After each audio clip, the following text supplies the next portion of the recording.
غزہ کے حوالے سے بورڈ آف پیس کا 19 فروری کو ہونے والا اجلاس بظاہر ایک سفارتی سرگرمی نظر آتا ہے، لیکن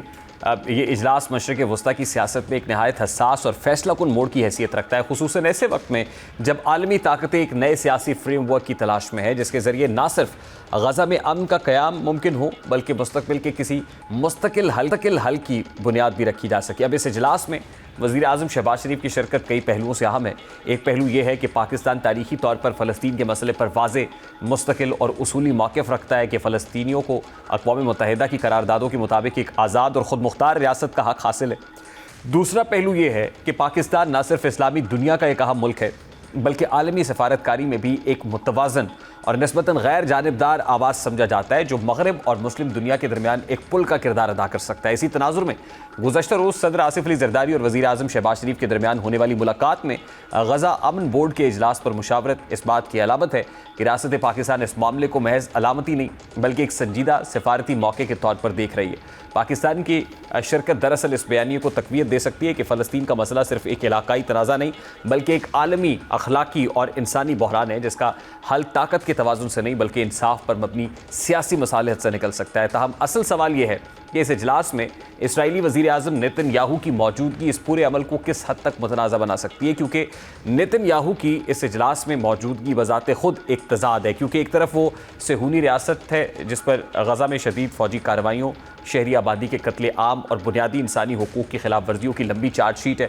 اور دوسری جانب وہی صہیونی ریاست امن کے فورم پر فریق کے طور پر بیٹھ رہی ہے، جس سے یہ تاثر گہرا ہوتا ہے کہ یہ بورڈ حقیقی معنوں میں انصاف پر مبنی حل تلاش کرنے کے بجائے طاقتور ریاستوں کے مفادات کو قانونی جواز دینے کی ایک کوشش ہے۔ اور مزید پیچیدگی اس وقت پیدا ہوتی ہے جب عالمی میڈیا کے مطابق امریکی صدر ڈونلڈ ٹرمپ کے مجوزہ منصوبے کے تحت حماس کو غیر مسلح کرنے پر زور دیا جائے گا، جبکہ فلسطینی مزاحمتی تنظیم حماس واضح طور پر یہ شرط رکھ چکی ہے کہ غیر مسلح ہونا صرف اسی صورت ممکن ہے جب اسرائیلی قبضے کا خاتمہ کیا جائے۔ یہاں بنیادی تضاد یہ ہے کہ طاقت کے عدم توازن میں مظلوم فریق سے ہتھیار ڈالنے کا مطالبہ کیا جا رہا ہے جبکہ قابض قوت کے لیے کسی عملی پابندی یا ضمانت کی بات نہیں کی جا رہی۔